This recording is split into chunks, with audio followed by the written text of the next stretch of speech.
ಇಡೀ ದಿನ ನೀರು ಎಷ್ಟು ಕುಡಿಬೇಕು ಅಂತ ಹೇಳಿ ಎಲ್ಲರೂ ನನಗೆ ಬಂದಾಗ ಕ್ಲಿನಿಕಲ್ಲಿ ಕೇಳ್ತಾರೆ. ನೀರು ಎಷ್ಟು ಕುಡಿಬೇಕು ನಾವು? ಕೆಲವ್ರು ಹೇಳ್ತಾರೆ, ನಾನು 3 ಲೀಟ್ರ್ ನೀರು ಕುಡಿತೀನಿ ಡಾಕ್ಟ್ರೇ, ಇಷ್ಟಾದರೂ ಇಷ್ಟು ಕಾಯಿಲೆಗಳು ಬರುತ್ತೆ ಅಂತಾರೆ. ಕೆಲವರು ಅರ್ಧ ಲೀಟ್ರು, ಕೆಲವರು 2 ಬಾಟ್ಲು, ಈ ರೀತಿ ಹೇಳ್ತಾರೆ. ಆಯುರ್ವೇದದಲ್ಲಿ ಏನು ಹೇಳ್ತಾರೆ ನೋಡೋಣವಾ? ಸೊ ನೀರು ನಾವು ಕುಡಿಬೇಕಾದ್ರೆ ಎಷ್ಟು ಕುಡಿಬೇಕು? ನೀರು ನಾವು ತುಂಬ ಜಾಸ್ತಿ ಕುಡಿದ್ರೆ ಏನಾಗತ್ತೆ? ಅತಿಯಾದ ನೀರು ಕುಡಿದ್ರೆ ಏನಾಗತ್ತೆ? ಜಾಸ್ತಿ ನೀರು ಕುಡಿದ್ರೆ ಅಜೀರ್ಣ ಆಗತ್ತೆ. ಅಜೀರ್ಣ ಆದಾಗ ಅವಾಗೇನಾಗುತ್ತೆ ಅಂತ ಹೇಳಿದ್ರೆ ದೇಹದಲ್ಲಿ ಆಮ ಉತ್ಪನ್ನ ಆಗತ್ತೆ. ಆಮ ಅಂತ ಹೇಳಿದ್ರೆ ಏನು? ಇದು ಒಂದು ಟಾಕ್ಸಿನ್ ಅಥವಾ ವಿಷದ ತತ್ವ, ಇದು ಉತ್ಪನ್ನ ಆಗುತ್ತೆ. ಸೊ ಆಮ ಆದಮೇಲೆ ಏನಾಗುತ್ತೆ? ಆಮ ಆದಮೇಲೆ ಜ್ವರ ಉಂಟಾಗುತ್ತೆ. ಜ್ವರ ಆದಮೇಲೆ ನಾನಾ ರೀತಿ ಬೇರೆ ಕಾಯಿಲೆಗಳೆಲ್ಲ ಉಂಟಾಗ್ಬೋದು. ಹಾಗಾಗಿ ಮೂಲ ಕಾರಣ ಜ್ವರ ಬರೋದಕ್ಕೆ ನಮ್ಮದು ಅಜೀರ್ಣ ಮತ್ತು ಆಮ. ಹಾಗಾಗಿ ನೀರು ಯಾವಾಗಲೂ ಜಾಸ್ತಿ ಕುಡಿಬಾರ್ದು ಅಂತ ಹೇಳ್ತಾರೆ. ಹಾಗೆಯೇ ಈ ಬಾಣಂತಿರಿರ್ತಾರಲ್ಲ, ಅವರು ಕೂಡ ಅತಿಯಾದ ಪ್ರಮಾಣದಲ್ಲಿ ನೀರು ಕುಡಿಬಾರ್ದು ಅಂತ ಹೇಳ್ತಾರೆ. ಇದೇ ಕಾರಣ. ಯಾಕಂದರೆ ನೀರು ಜಾಸ್ತಿ ಕುಡಿಯೋದ್ರಿಂದ ಏನಾಗುತ್ತೆ ಅಂದರೆ ಅಜೀರ್ಣ ಆಗುತ್ತೆ. ಮತ್ತು ಅಜೀರ್ಣ ಆಯಿತು ಅಂದರೆ ಮಗುಗೆ ಹೋಗೋಂಥ ಹಾಲಿಗೆ ಕೂಡ ಆಮ ಸೇರಿಕೊಂಡಿರುತ್ತೆ. ಹಾಗಾಗಿ ಅತಿಯಾದ ಪ್ರಮಾಣದಲ್ಲಿ ನೀರು ಕುಡಿಬಾರ್ದು. ಹಾಗಾದರೆ ನಾವು ನೀರು ಎಷ್ಟು ಕುಡಿಬೇಕು, ಯಾವಾಗ ಕುಡಿಬೇಕು?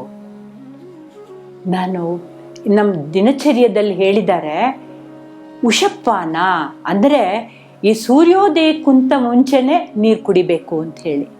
ನಾನು ಹೋದ್ಸಲಿನೇ ಉಷಪಾನದಲ್ಲಿ ಹೇಳಿದ್ದೆ ಯಾವ್ಯಾವ ಲೋಟದಲ್ಲಿ ನೀರು ಕುಡಿಬೇಕು ಹೇಗೆ ಅಂಥೇಳಿ. ಹಾಗೆಯೇ ತಿರ್ಗ ನಾನು ಒಂದು ಸ್ವಲ್ಪ ಹೈಲೈಟ್ ಮಾಡ್ತೀನಿ ಅದನ್ನು. ಬೆಳಗ್ಗೆ ಉಷಪಾನ ಅಂದರೆ ಸೂರ್ಯ ಉದಯಕ್ಕಿಂತ ಮುಂಚೆ ನೀರು ಕುಡಿಯೋದ್ರಿಂದ ನಮಗೆ ಯಾವ ರೀತಿ ಕಾಯಿಲೆಗಳು ಬರಲ್ಲ. ಅದನ್ನು ನಾವು ಹೇಳ್ತಾನೆ ಕುಡಿಬೇಕು, ಮಲಮೂತ್ರ ವಿಸರ್ಜನೆ ಆಗೋಕ್ಕೆ ಮುಂಚೆ. ಪ್ರತಿ ಸಲ ನಾವು ಮಲ ವಿಸರ್ಜನೆ ಆಗೋಕ್ಕೆ ಮುಂಚೆ ಜಲಪಾನ ಅಥವಾ ನೀರು ಕುಡಿಯೋದ್ರಿಂದ ಏನಾಗುತ್ತೆ ಅಂದರೆ ಇದು ಆರ್ಗನ್ಸ್ಗೆ ಕೂಡ ಯಾವ ರೀತಿಯೂ ಶ್ರಮ ಆಗಲ್ಲ. ಹಾಗಾಗಿ ನೀರು ಕುಡಿಯೋದ್ರಿಂದ ಒಂದು ಶ್ರಮಹರ ಅದು. ಹಾಗಾಗಿ ನಾವು ಏನೇನು ಶ್ರಮ ಪಡ್ತೀವೋ ಮಲ ವಿಸರ್ಜನೆ ಆಗಲಿ ಮೂತ್ರ ವಿಸರ್ಜನೆ ಆಗಲಿ, ಸೊ ಅದು ಕೆಟ್ಟ ಪ್ರಮಾಣ ಏನೂ ಬೀರಲ್ಲ. ಯಾವ ರೀತಿ ನಮ್ಮ ಅಂಗಾಂಗಗಳ ಮೇಲೆ ಕೂಡ ಯಾವ ರೀತಿಯೂ ಪರಿಣಾಮ ಬೀಳಲ್ಲ ಅಂಥೇಳಿ. ಹಾಗಾಗಿ ನಾವು ನೀರು ಇವಾಗ ಬೆಳಗ್ಗೆ ಹೇಳ್ತಾನೆ ನೀವು ಉಷಪಾನ ಕುಡಿಬೇಕು ಸೂರ್ಯೋದಯಕ್ಕಿಂತ ಮುಂಚೆ. ಮತ್ತು ಪ್ರತಿ ಸಲ ನಾವು ಮಲಮೂತ್ರ ವಿಸರ್ಜನೆ ಮಾಡೋಕ್ಕೆ ಮುಂಚೆ ನೀರು ಕುಡಿಬೇಕು. ಊಟಕ್ಕೆ ಮುಂಚೆ 1 ಗಂಟೆ ಮುಂಚೆ ನೀರು ಕುಡಿದ್ರೆ ಅವಾಗೇನಾಗುತ್ತೆ ಅಂತ ಹೇಳಿದ್ರೆ ಅಟ್ಲೀಸ್ಟು ನಮಗೆ ಸ್ವಲ್ಪ ಸಣ್ಣ ಆಗಬೇಕು ಅಂತ ಹೇಳೋರಿಗೆ ಅದು ತುಂಬ ಅನುಕೂಲ ಮಾಡುತ್ತೆ. ಹಾಗಾಗಿ ಊಟಕ್ಕೆ ಮುಂಚೆ ನೀರು ಕುಡಿಯೋದ್ರಿಂದ ಸ್ವಲ್ಪ ನಾವು ಸಣ್ಣ ಆಗಬೇಕು ಅಂತ ಇಚ್ಛೆ ಇತ್ತು ಅಂತ ಹೇಳಿದ್ರೆ ನೀರು ಊಟಕ್ಕೆ ಮುಂಚೆ ತಗೋಬೇಕು. ಊಟ ಆದಮೇಲೆ ನೀರು ಯಾರು ಕುಡಿಬೇಕು? ಸ್ವಲ್ಪ ನನಗೆ ವೇಟ್ ಜಾಸ್ತಿ ಆಗಲಿಪ್ಪ ಅಂತ ಹೇಳೋರು ಸ್ವಲ್ಪ ಊಟ ಆದಮೇಲೆ ನೀರು ಕುಡಿಬೇಕು. ಇವಾಗ ಕೆಲವುದು ನೀರಿಂದು ಪ್ರಭಾವಗಳು ಕೂಡ ಇದೆ. ಇವಾಗ ತುಂಬ ಆಯಾಸ ಆಗಿರುತ್ತೆ, ಬಿಸಿಲಿಗೆಲ್ಲ ಹೋಗಿ ಬಂದಿರ್ತೀವಿ ನಾವು, ತುಂಬ ಆಯಾಸ ಆಗಿರುತ್ತೆ. ಆವಾಗ ನಾವು ಸಕ್ಕರೆ ನೀರು ಕುಡಿಯೋದ್ರಿಂದ, ನೀರಿಗೆ ಸ್ವಲ್ಪ ಸಕ್ಕರೆ ಹಾಕೋದ್ರಿಂದ ಅದು ನಮ್ಗೆ ತಕ್ಷಣ ಇನ್ಸ್ಟಂಟ್ ಎನರ್ಜಿ ಕೊಡುತ್ತೆ. ಹಾಗೆಯೇ ತುಂಬ ಉರಿ ಮೂತ್ರ ಮತ್ತು ಮೂತ್ರ ಹೋಗೋಕ್ಕೆ ನಂಗೆ ತುಂಬ ಉರಿ ಆಗುತ್ತೆ, ಬರಬೇಕಾರಲ್ಲಿ ಚುಚ್ಚ ಹಾಗಾಗತ್ತೆ ಅಂತ ಹೇಳಿರೋರೆಲ್ಲನೂ ನೀರಿಗೆ ಸ್ವಲ್ಪ ಬೆಲ್ಲ ಹಾಕಿ ನೀರು ಕುಡಿಬೋದು. ಇದಲ್ಲಿ ಕೂಡ ತುಂಬ ಅನುಕೂಲ ಆಗುತ್ತೆ. ಎಳ್ನೀರು ಕೂಡ ತುಂಬ ಒಳ್ಳೆಯದು. ಈ ನೀರು ಕೂಡ ಏನಾಗುತ್ತೆ ಅಂತ ಹೇಳಿದ್ರೆ ಮೂತ್ರ ಸ್ರೋತಸ್ಸಿನ ತೊಂದರೆಗಳಿರೋರು, ಅಂದರೆ ಯೂರಿನರಿ ಇದು ಇನ್ಫೆಕ್ಷನ್, ಅವಾಗವಾಗ ಯೂರಿನ್ ಇನ್ಫೆಕ್ಷನ್ ಆಗುತ್ತೆ ಅಂತ ಹೇಳೋರು ಕೂಡ ಎಳ್ನೀರು ತುಂಬ ಒಳ್ಳೆಯದು. ಇವಾಗ ನೀರು ಕುಡಿಬೇಕಾದ್ರೆ ನಾವು ಹಸಿ ನೀರು ಕುಡಿಬೇಕಾ ಅಥವಾ ಕಾದಿರೋ ನೀರು ಕುಡಿಬೇಕಾ?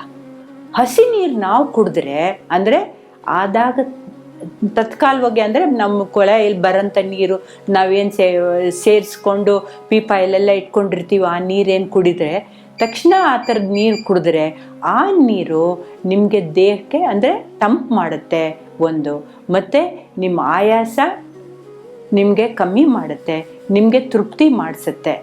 ಆಮೇಲೆ ಕೆಲವು ಕಾಯಿಲೆಗಳಲ್ಲಂತೂ ಇದು ತುಂಬ ಒಳ್ಳೆಯದು.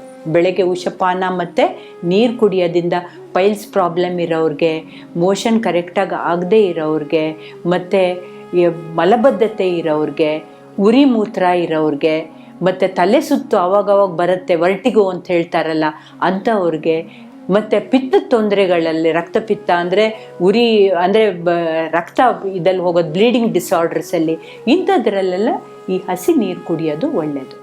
ಈ ಹಸಿ ನೀರು ಕುಡಿದ್ರೆ ಎಷ್ಟು ಹೊತ್ತು ಹಿಡಿಯುತ್ತೆ ಜೀರ್ಣ ಆಗೋಕ್ಕೆ? ಇದು ಜೀರ್ಣ ಆಗೋಕ್ಕೆ 1 ಪ್ರಹರ ಆಗತ್ತೆ. 1 ಪ್ರಹರ. ನಾವು ಬಿಸಿ ನೀರು ಕುಡಿದ್ರೆ ಎಷ್ಟು ಹೊತ್ತು ಹಿಡಿಯುತ್ತೆ? ಅರ್ಧ ಪ್ರಹರದಲ್ಲಿ ಬಿಸಿನೀರು ಜೀರ್ಣ ಆಗುತ್ತೆ. ಈ ಬಿಸಿನೀರು ಅಂದರೆ ಏನು? ಎಷ್ಟು ಕಾಯಿಸ್ಬೇಕು?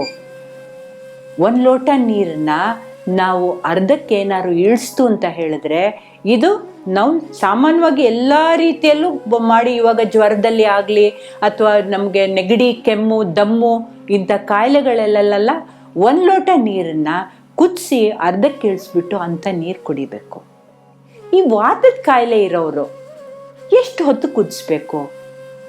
1 ಲೋಟ ನೀರು ಬರೀ ಸ್ವಲ್ಪ ಕಾಲು ಭಾಗದಲ್ಲಿ ಇಳಿದ್ರೆ ಸಾಕು, ಮುಕ್ಕಾಲು ಭಾಗ ಹಾಗೆ ಇರಬೇಕು. ಇಂಥ ನೀರು ವಾತದ ತೊಂದರೆ ಇರೋರು ಕುಡಿಬೇಕಾಗತ್ತೆ. ಸರಿ, ತ್ರಿದೋಷ ಅಂದರೆ ಎಲ್ಲ ನಾನಾ ರೀತಿ ತ್ರಿದೋಷದ ಕಾಯಿಲೆಗಳು, ಬೇರೆ ರೀತಿ ಕಾಯಿಲೆಗಳಿತ್ತು ಅಂತ ಹೇಳಿದ್ರೆ ಅವಾಗ 1 ಲೋಟ ನೀರು ಮುಕ್ಕಾಲು ಭಾಗ ಇಳಿಸ್ಬಿಡ್ಬೇಕು, ಬರೀ ಕಾಲು ಭಾಗ ಇಳಿಬೇಕು. ಆ ಕಾಲು ಭಾಗ ಇಳಿದ್ರೆ ಅಂಥದ್ದಲ್ಲಿ ಗುಣಗಳು ಎಷ್ಟಿದೆ ಗೊತ್ತಾ? ಈ kidney problems, CKD, chronic renal diseases, ಇಂಥದ್ದಲ್ಲೆಲ್ಲ ತುಂಬ ಒಳ್ಳೆ ಕೆಲಸ ಮಾಡುತ್ತೆ. ಹಾಗಾಗಿ ರಾತ್ರಿ ಹೊತ್ತು ಮಲಗಬೇಕಾದ್ರೆ ನಾವೇನು ಹೇಳ್ತೀವಿ ಅಂದರೆ, 1 ಲೋಟ ನೀರನ್ನು ನೀವು ಕುದಿಸಿ ಮುಕ್ಕಾಲು ಭಾಗ ಇಳಿಸ್ಬಿಟ್ಟು ಇಂಥ ನೀರನ್ನು ಕಾಫಿ ಕುಡ್ದಂಗೆ ಕುಡಿಬೇಕು ಅಂತ ಹೇಳ್ತೀವಿ. ಈ ರೀತಿ ಕುಡಿತು ಅಂತ ಹೇಳಿದ್ರೆ ಆವಾಗ ನಮ್ಮ ಕಫದ ಕಾಯಿಲೆಗಳು ಎಲ್ಲ ನಿವಾರಣೆ ಆಗುತ್ತೆ, ಮಲಬದ್ಧತೆ ಕಮ್ಮಿ ಆಗುತ್ತೆ, ಮತ್ತು ಬೆಳಗ್ಗೆ ಮಲವಿಸರ್ಜನೆಗೆ ನೀವು ಯಾವುದೋ ಒಂದು ಟಾನಿಕ್ಕು ಅಥವಾ ಔಷಧಿಗಳು ತಗೋಬೇಕಾಗಿದ್ದ ಅವಶ್ಯಕತೆ ಇರಲ್ಲ.